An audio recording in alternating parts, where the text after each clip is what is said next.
और चलिए रुक करते हैं अगली खबर की ओर। इजराइल ने एक बार फिर से हिजबुल्लाह को धमकी दी है। इजराइल के सेना प्रमुख ने हिजबुल्लाह पर अब तक हुए हमले को सिर्फ ट्रेलर बताया है। उधर ईरान के सुप्रीम लीडर खामनेई ने भी नेतन्याहू से बदला लेने की शुरुआत कर दी है। क्या कुछ ये पूरा मामला, समझिए इस रिपोर्ट में।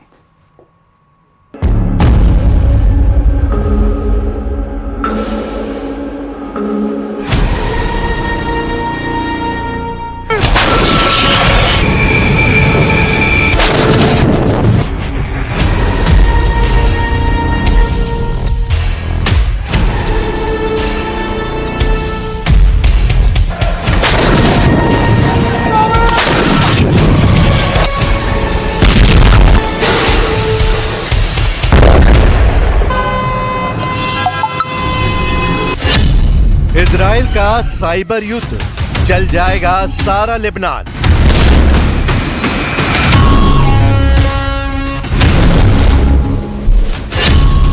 जिसे हाथ लगाएगा हिजबुल्लाह, वो बन जाएगा बारूदी बम।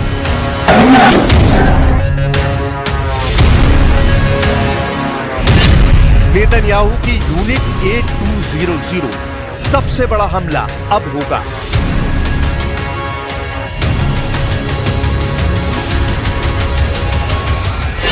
नेतन्याहू की गिरफ्त में खामनेई का सुपारी किलर।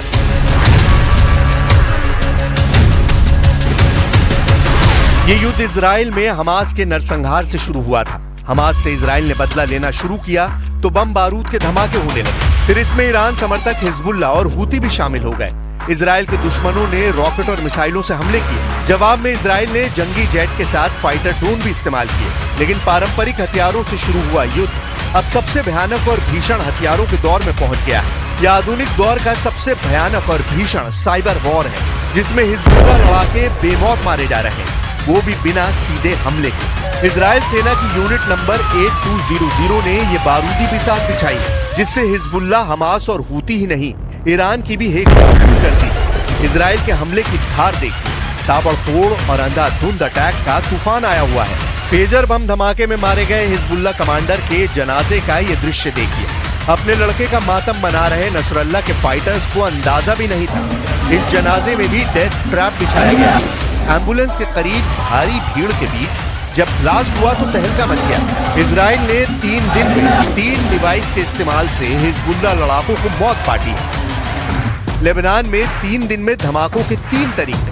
पहला हमला मंगलवार 17 सितंबर को करीब 3000 पेजर में ब्लास्ट से हुआ, जिसमें हिजबुल्लाह के 12 लड़ाके हलाक हुए और करीब 3000 घायल हुए। दूसरा हमला बुधवार 18 सितंबर को हिजबुल्लाह फाइटर्स के वॉकी टॉकी में धमाकों के साथ हुआ। इसमें नसरल्लाह ब्रिगेड के 20 फाइटर्स मारे गए और करीब 450 घायल हुए। लेबनान में तीसरा हमला गुरुवार 19 सितंबर को 16 सिस्टम में धमाके के साथ शुरू हुआ है, जिसमें 6 के घायल होने की जानकारी है। हिजबुल्लाह फाइटर बैटरी से चलने वाली जिस भी डिवाइस को छू रहे हैं, वो जोरदार धमाके से उनके चीथड़े उड़ा दे रही है। डिवाइस ब्लास्ट से बचने वाले हिजबुल्लाह फाइटर्स को नेतन्याहू के आसमानी योद्धा मिट्टी में मिला रहे हैं।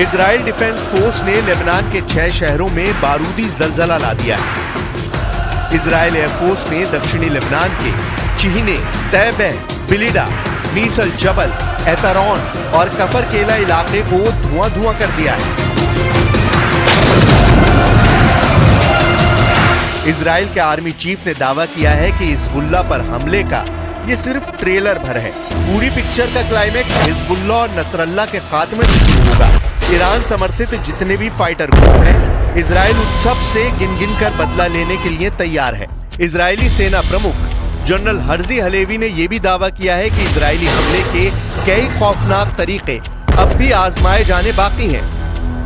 אנחנו מאוד נחושים לייצר את התנאים הביטחוניים שמחזירים את התושבים לבתים, ליישובים, ברמת ביטחון גבוהה, ואנחנו מוכנים לעשות באמת כל מה שנדרש כדי להביא את הדברים האלה.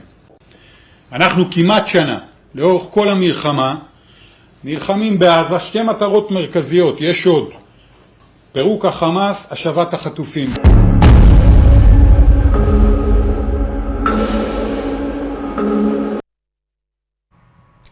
इजराइल ने ठान लिया है कि वो हिजबुल्लाह को जड़ से खत्म करके ही चैन की सांस लेगा और इसके लिए अब उसकी एक खतरनाक यूनिट वॉर जोन में उतर गई है।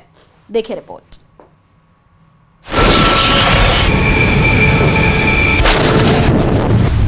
इजराइल ने हिजबुल्लाह को जड़ से खत्म करने का वॉर प्लान बना लिया है।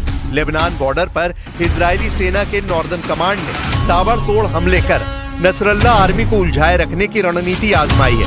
वहीं हिजबुल्लाह पर डायरेक्ट अटैक का मिशन इजराइल के सबसे खूंखार सोल्जर कहे जाने वाली यूनिट 8200 से वॉर जोन में उतार दिए गए हैं। न्यूज एजेंसी रॉयटर्स के मुताबिक इजराइल के सीक्रेट एजेंट्स ने जो यूनिट 8200 में शामिल हैं, उन्होंने बीते 3 दिन में नसरल्ला और ईरान को सदमे में ला दिया है। नेतन्याहू के ये किलर एजेंट इजरायली खुफिया एजेंसी मोसाद का हिस्सा नहीं है।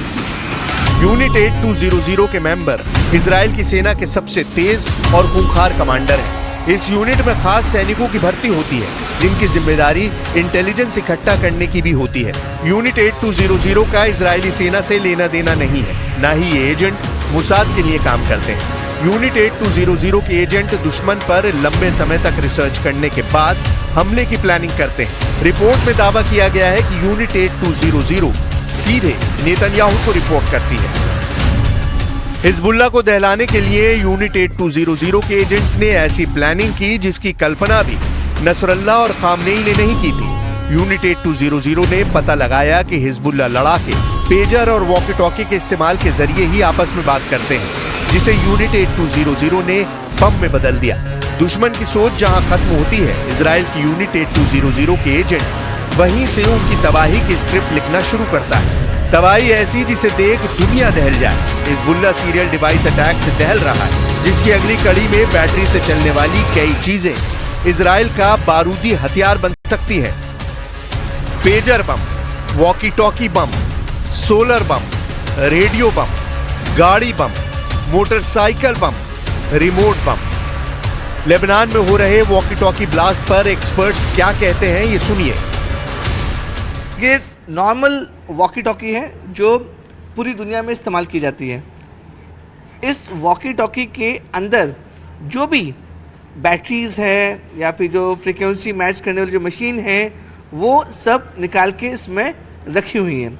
अब वॉकी टॉकी में अगर ब्लास्ट करना है तो 2 तरीके होते हैं, वो हम फ्रीक्वेंसी एक्सपर्ट से समझेंगे। लेकिन देखिए किस तरीके से ये वायर है, इसमें सब कुछ अटैच किया हुआ है। ये वॉकी टॉकी की बैटरी है और ये बारूद यहाँ पे लगाया गया है।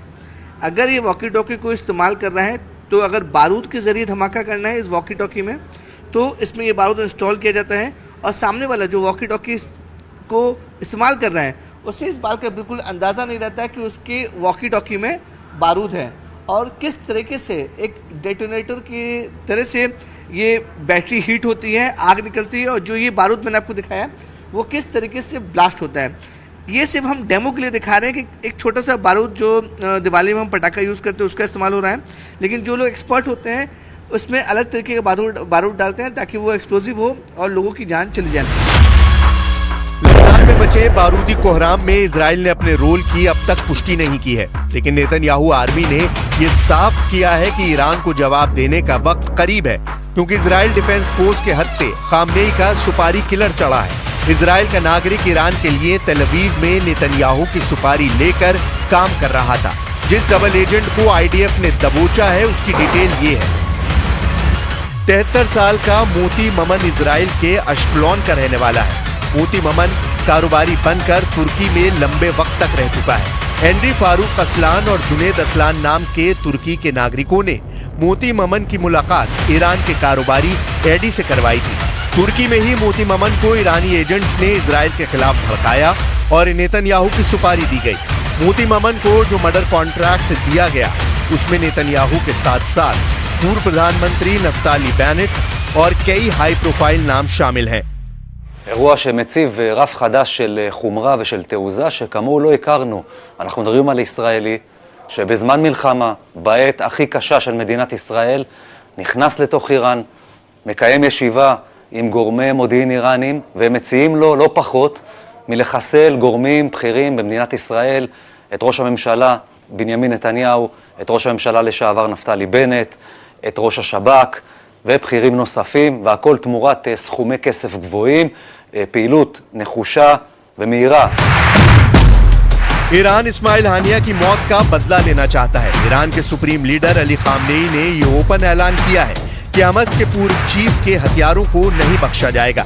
लेकिन ईरान अब तक इजराइल को कोई नुकसान नहीं पहुंचा पाया है। वहीं हमास इजराइल से अब तक युद्ध में मिली मार का हिसाब चुकाना चाहता है, जबकि उसकी भी जमकर पिटाई जारी है। उधर हिजबुल्लाह हमास के लिए युद्ध में उतरा, लेकिन अब उसके सफाए का खतरा मंडरा रहा है। इजराइल अकेले सभी दुश्मनों पर भारी पड़ रहा है। 4 फ्रंट पर नेतन्याहू दुश्मनों को दहला रहे हैं, लेकिन डिवाइस ब्लास्ट भर से ईरान को हरा पाना मुमकिन है। ईरान की साइबर आर्मी भी बेहद ताकतवर मानी जाती है। ईरान ने अब तक साइबर अटैक शुरू नहीं किए हैं।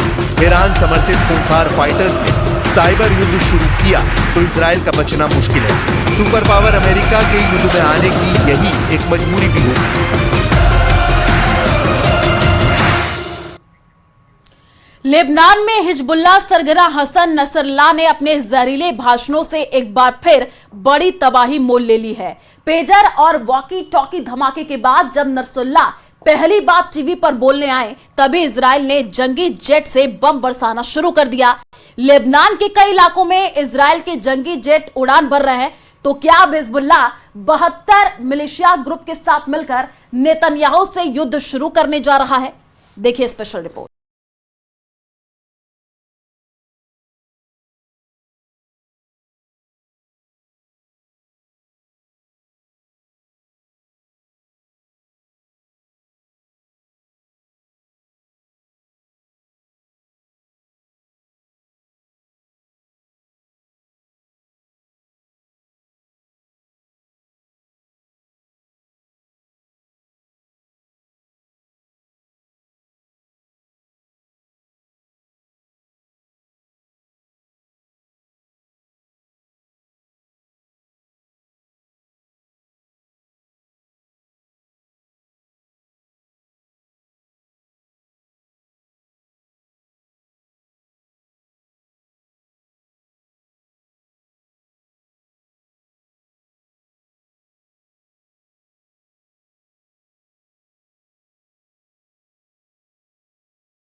कब्रिस्तान बनने का सायरन बज गया है। वजह है ये, इजराइल में हिजबुल्लाह के रॉकेट इंसानी बस्तियों में गिरे हैं।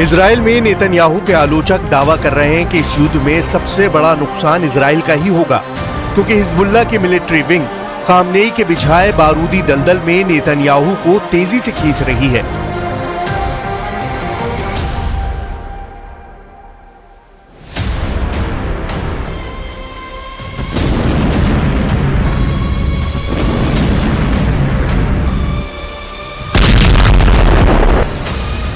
गाजा युद्ध में उलझे नेतन्याहू को खामनेई के प्लान के हिसाब से Hezbollah chief Nasrallah Lebanon front पर उलझाने की कोशिश में जुटा है, जिसमें यमन के हूती विद्रोही लड़ाकों के top commander Abdul Malik Houthi पूरी तरह से मदद कर रहा है। इन 3 फ्रंट पर आर पार का युद्ध शुरू हुआ तो इजराइल को घेरना आसान होगा, जिसके बाद चौथा फ्रंट ईरान खोलकर इजराइल से इस्माइल हानिया की मौत का हिसाब बराबर करेगा। खामनेई बस इसी दिन के इंतजार में शांत बैठे हैं कि इजराइल लेबनान में अपनी सेना उतार दे। अगर ये बारूदी बैटल ग्राउंड धधकने लगा तो इजराइल 4 दुश्मनों से एक साथ युद्ध करने को मजबूर हो जाएगा।